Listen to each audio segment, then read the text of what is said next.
දැන් ඒ කියන්නේ බඩු හරි.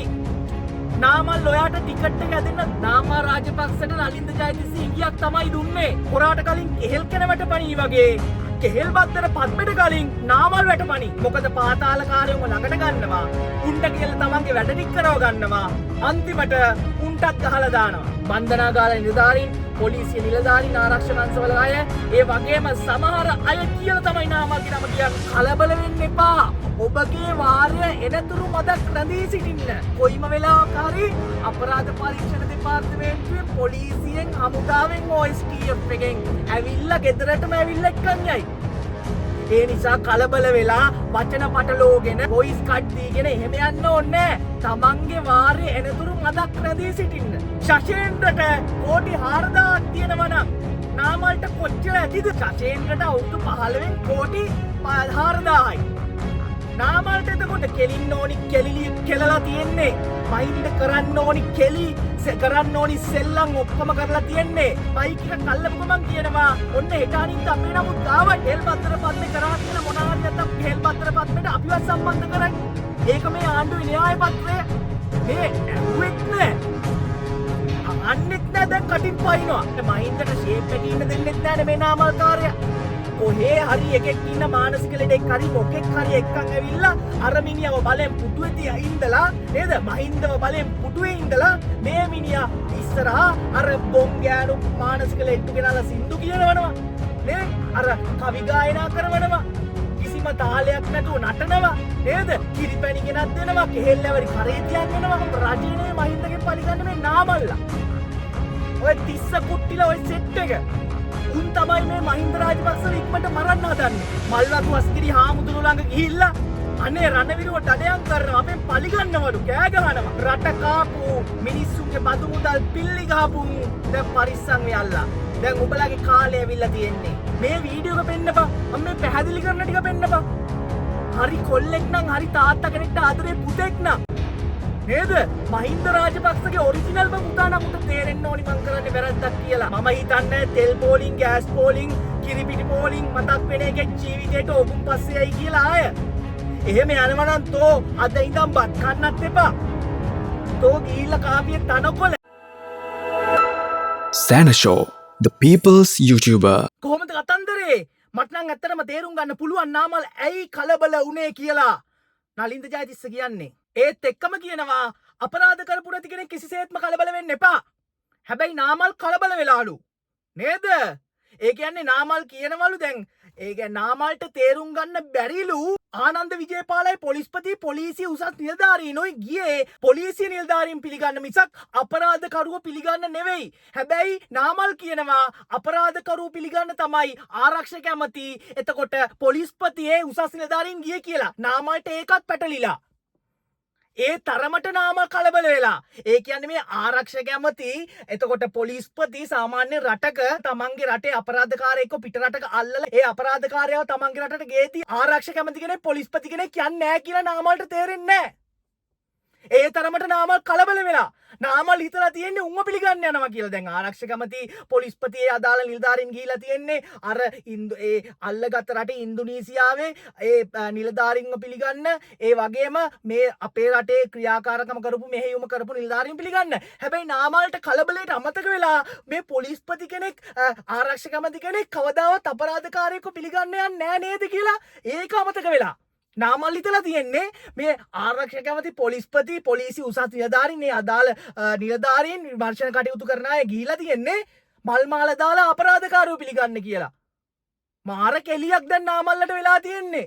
මාර කලබලීල්ලක් කලබල වෙලා තියෙන්නේ. ජනාධිපති අනුර කුමාර එක තැනකදී කියනවා කලබල වෙන්න එපා.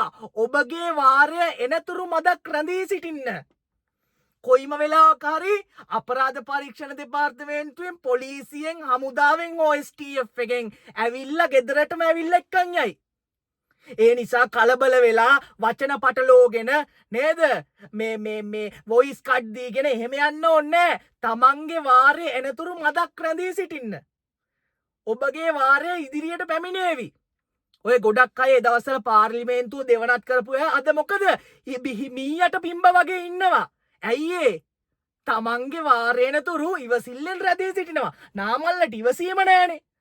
නාමල්ලා මේ ඉවසීමෙන් දෙන ටිකට් එක බලෙන් ගන්න හදනවා ඉක්මනට ගන්න හදනවා ඒ ටිකට් එක නාමල්ලා. ටිකට් එක දෙනකන් ඉන්න පොඩ්ඩක්. තේරෙනවද? පොඩි කාලයක් දෙන්න. තාම වමාරන ගමන් ඉන්නේ. තේරෙනවද? ඒ වමනේ කෑලිවල ඔබතුමාගේ නමත් ඇති සමහර විට.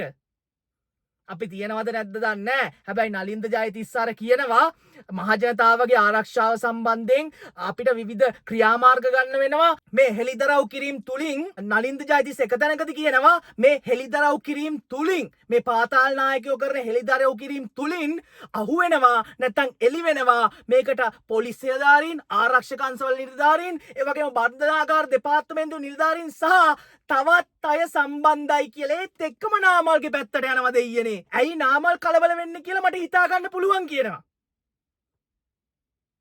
නාමල් ගේමක් ගහලද දන්නේ නේ? නාමල් කලබල වෙන්න එපා. මට නාමල් එක්ක තරහක් නැහැ. තරහ වෙන්නේ මේ මිනිහා මට වැරද්දක් කළා නෑ මුළු රටම කරපු දේවල් නිසා තමයි ඒගොල්ලෝ නේද? ඒගොල්ලෝ කලින් කරපු දේවල් නිසා තමයි මේ රට මේ තත්ත්වයට පත් වෙලා රට අරාජික වෙලා තියෙන්නේ. ආර්ථිකය බිඳ වැටුනේ. මම හිතන්නේ තෙල් පෝලිං ගෑස් පෝලිං කිරිපිටි පෝලිං මතක් වෙන එකේ ජීවිතේට ඕගුම් පස්සේයි කියලා ආය. එහෙම යනවා නම් තෝ අද ඉඳන් බත් කන්නත් එපා. තෝ ගිහිල්ලා කාපියේ තනකොළ. එහෙම යන්නේකෙක් ඉන්නවනම් අපිත් කාලයක් හොඳයි කියාගෙන හිටියා.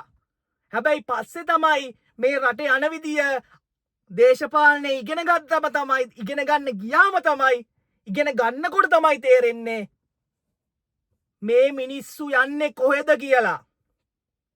තේරෙනවද? ඒ වෙලෙට වාසියක් හම්බ වෙයි.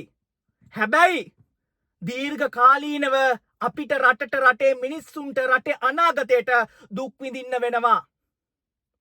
තේරෙනවද? ඒ මිනිස්සු මහින්ද තව ටික කාලයක් ඉඳී. මහින්ද කෙලින්න ඕනි කෙලිලි කෙලලා තියෙන්නේ. මහින්ද කරන්න ඕනි කරන්න ඕනි සෙල්ලම් ඔක්කොම කරලා තියෙන්නේ. මහින්දලට ආයි සෙල්ලම් කරන්න ඕනේ නැහැ. දැන් මහින්දට ෂේප් එකේ ඉන්න දෙන්න. හැබැයි මහින්දට ෂේප් එකේ ඉන්න දෙන්නෙත් නැහැ මේ නාමල්කාරයා. කොහේ හරි එකෙක් ඉන්න මානසික ලෙඩෙක් හරි මොකෙක් හරි එක්කන් ඇවිල්ලා අර මිනිහව බලෙන් පුටුවේ ඉඳලා නේද? මහින්දව බලෙන් පුටුවේ ඉඳලා මේ මිනිහා ඉස්සරහා අර බොංගෑනු මානසික ලෙඩ්ඩු ගෙනලා සින්දු කියනවනවා නේ? අර කවි ගායනා කරවනවා. කිසිම තාලයක් නැතුව නටනවා නේද? කිරිපැණි ගෙනත් දෙනවා. කෙහෙල්ලවරි කරේ තියන් එනවා. ඕවා කොහෙට කන්නද මේ මිනිහා? මේ මිනිස්සයාට ඩොක්ටර්ස්ලා නියම කරපු ආහාර රටාවක් තියෙනවා. දැන් වයසක මිනිස්සයා මේ මිනිහට මේ මිනිස්සයාට නිදාසේ ඉන්න නෑනේ. ජනාධිපතිතුමා කරන්න ගිය වැඩෙත් හරි. අර ඉන්නගේ අරගෙන නේද? ඒ මිනිස්සයව ඒ වෙන ගෙදරකට යවන්න තිබ්බේ. දැන් නාමල්ට තියෙන ගෙදරකට ගියා නම් මිනිස්සුන්ට ওই විදියට එන්න බෑ. නේද? මේ රජයේ ගෙදරක ඉන්න නිසානේ මේ වද හැම දෙයක්ම විඳින්නේ. පව් එක අතකට බලන්නකොට මේ දැන් කියනවා මේ අනුර කුමාරලා නැත්තම් මේ රජය මහින්දගෙන් පලිගන්නවා කියලා. යකෝ රජය නෙවෙයි මහින්දගෙන් පලිගන්නේ මේ නාමල්ලා. ඔය තිස්ස කුට්ටිලා ඔය සෙට් එක. උන් තමයි මේ මහින්ද රාජපක්ෂව ඉක්මනට මරන්න හදන්නේ. පොඩි වදයක්ද බලපන් මේ මිනිස්සගේ මූණේ අර එක ගෑණිය කියලා සින්දුවක් කියන මූණ බලපන්. හරි අමාරුවෙන් ඉන්නේ. ඕක තේරෙනවනේ මේක දැක්කමවත් ඕක තේරෙයිද දන්නේ නැහැ මුන්ට. මේ වීඩියෝ එක පෙන්නපන්. මම මේ පැහැදිලි කරන ටික පෙන්නපන්. හරි කොල්ලෙක් නම් හරි තාත්තා කෙනෙක්ට ආදරේ පුතෙක් නම් නේද? මහින්ද රාජපක්ෂගේ ඔරිජිනල්ම පුතා නම් උට තේරෙන්න ඕනි මං කරන්නේ වැරද්දක් කියලා. මේ මිනිස්සයාට පාඩුව ඉන්න දෙන්න ඕනි කියලා. මහින්දව ගෙනල්ලා බලෙන් පුටුවේ වාඩි කරවලා අර ලෙඩ්ඩු ටිකක් ගෙන්නලා නටනවා නේද? අර අතපය අල්ලනවා. මොන කරුමයක්ද කියපන්. නේද? මොන කරුමයක්ද? ඒ මිනිස්සයාට කරගන්න දෙයක් නැතිකමට ඉතින් hina වෙනවා කරනවා මොකෝ අමාරුයි කියලා කියන්නේ මිනිස්සු ඉස්සරහා ඉවසා දරාගෙන ඉන්නවා. හැබැයි අර ගේන മന്ത്രിලා ටික උන්ට තේරෙන්නේ නැහැ. උන්ට ওই තත්ත්වෙට එන්න කාලයක් යනවනේ තව. උන්ගේ ගේම ගහ ගන්න හදන්නේ. හරි කැත වැඩක් ඕක. ඒ නිසා මහින්ද ගැන ඔයිට වැඩි හිතන්න. හරි. දැන් මේ නලින්ද ජයතිස්ස කියන කතාවේ ලොකු දෙයක් හැංගිලා තියෙනවා. දැන් ඒ කියන්නේ බඩු හරි. නාමල් ඔයාට ටිකට් එක ඇදෙන්න ළඟද දන්නේ. ඒ නිසා ඉවසීමෙන් ඉන්න දැම්ම කලබල වෙන්න එපා. මං නැවතත් කියනවා මේ නාමල් රාජපක්ෂ එක්ක මට තරහක් නෑ. මේ මිනිස්සයාට මට ගහන්න ඕනිත් නෑ. හරිද මට රාජපක්ෂලට ගහන්න ඕනිත් නෑ. අපිට හැබැයි එක කැක්කුමක් තියෙනවා. අපිට අර තෙල් පෝලිං ඒ දේවල් මතක් වෙද්දි අපිට හිතන්න බෑ මිනිස්සු ඇයි මේ මුන්ගේ පස්සෙන් තව යන්න කියලා. තේරෙනවද? මෙච්චර මිනිස්සු රිජෙක්ට් කරලා ඉන්නකොට අර සුළුතරයක් ඉන්නවා තාමත් බස් වලින් වෑන් වලින් ගිහිල්ලා නේද? අර හරක් පට්ටිය වගේ අරගෙන ගිහිල්ලා වන්දවනවා, බලෙන් වන්දවනවා, ශෝස්ත්‍ර ගායනා කරනවා, ගීත ගායනා කරනවා නේද? පව් ඉතින් තනකොළ එතකොට පුන්නක්කු එහෙම කන්නත් දෙනවා ඇති නේද? කොහොම හරි කමක් නැහැ. දැන් මේ නලින්ද ජයතිස්ස කියන කතාව ඇතුලේ ලොකු දෙයක් තියෙනවා. බන්ධනාගාර නිලධාරීන්, පොලිසිය නිලධාරීන්, ආරක්ෂක අංශවල අය, ඒ වගේම සමහර අය කියලා තමයි නාමල්ගේ නම කියන්නේ. නාමල් රාජපක්ෂට නලින්ද ජයතිස්ස ඉංගියක්ද දුන්නේ නේද? නාමල් රාජපක්ෂට නලින්ද ජයතිස්ස ඉංගියක් තමයි දුන්නේ මම හිතන්නේ. ලෑස්තිලා ඉන්න. ඉක්මනට ඔයාව බලන්න එනවා. නැත්තං ඉක්මනට මහවුලු ගෙදර උළු ගණන් කරන්න යන්න වෙයි. මේගොල්ලෝ කලබල වෙන්න ඕනි තමයි නේද? මල්වතු අස්ගිරි හාමුදුරු ළඟ ගිහිල්ලා අනේ රණවිරුව දඩයන් කරනවා, අපෙන් පලිගන්නවලු, කෑ ගහනවා නේද? මාධ්‍ය සාකච්ඡාව ප්‍රෙස් එකක් කරලා නැත්තම් මීඩියා කාරයෙක් කවුරු හරි කැමරාවක් අල්ලපු ගමන්, මයික් එකක් අල්ලපු ගමන් කියනවා ඔන්න හෙට අනිද්දා අපේ නමුත් ගාවයි. කෙහෙල් බද්දර පද්මේ කරා කියලා මොනාරි නැත්තම් කෙහෙල් බද්දර පද්මේට අපිවත් සම්බන්ධ කරයි. ඒක මේ ආණ්ඩුවේ න්‍යාය පත්‍රය මේ ඇහුවෙත් නෑ, අහන්නෙත් නෑ, දැන් කටින් පයින්නවා නේද? අර කවුද දාලා තිබ්බා නාමල්ගේ කටින් කෙහෙල් බද්දර පද්මේ පණී කියලා. අර මොකද්ද හොරාට කලින් කෙහෙල් කැනවට පණී කියලා කතාවක් තියෙනවනේ නේද? ඒකට මේ නාමල්ට කලින් කෙහෙල් බද්දර පද්මේ වැටපන්නේ නෑ, කෙහෙල් බද්දර පද්මේට කලින් නාමල් වැටපණී කියලා නේද? කෙහෙල් බද්දර පද්මේට කලින් නාමල් වැටපණී. දැන් ඒක තමයි අලුත් එක. දැන් මම දන්නේ වම්මාරලාද නැද්ද කියලා. හොරාට කලින් කෙහෙල් කන වැටපණී වගේ කෙහෙල් බද්දර පද්මේට කලින් නාමල් වැටපණී. ඔන්න ඕක තමයි කතන්දරේ. දැන් අලුත් එක ඒක. ශෂේන්ද්‍රට කෝටි 4000ක් තියෙනවා නම් නාමල්ට කොච්චර ඇතිද නේද? ශෂේන්ද්‍රට අවුරුදු 15න් කෝටි 4000යි. නාමල්ට එතකොට මහින්දට එතකොට නේද? කොහොම ඇද්ද? බල නිකන් හිතහන්කෝ නේ. ඒගොල්ලෝ කතා කරා හරි පාරිශුද්ධ මිනිස්සු. දැන් හොඳේ අම්මෝ හරි පාරිශුද්ධ මිනිස්සු. මේ ජනතාව ගැන දැන් මාර දුකක් තියෙන්නේ. හැබැයි රනිල්ව අත්අඩංගුවට ගත්ත වෙලාවේ ප්‍රෙස් කරනවා මේ ආණ්ඩුවේ මොකද්ද මේ ආණ්ඩුවේ මේ බලහත්කාරකම් වලට විරුද්ධව, නැත්තම් ආණ්ඩුවේ මේ මඩලා මොකද්ද මඩවන්න දහදන්නේ මුන්ව එකතු වෙලා ආණ්ඩුව මොකද්ද කියන්නේ මේ මොකක්ද ඒකට කියන්නේ ආණ්ඩුවේ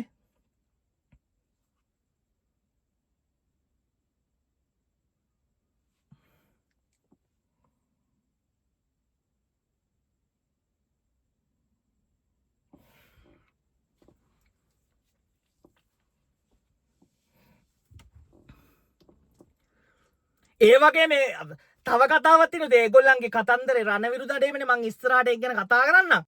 මහින්දට එතකොට නේද? කොහොම ඇද්ද? බල නිකන් හිතහන්කෝ නේ.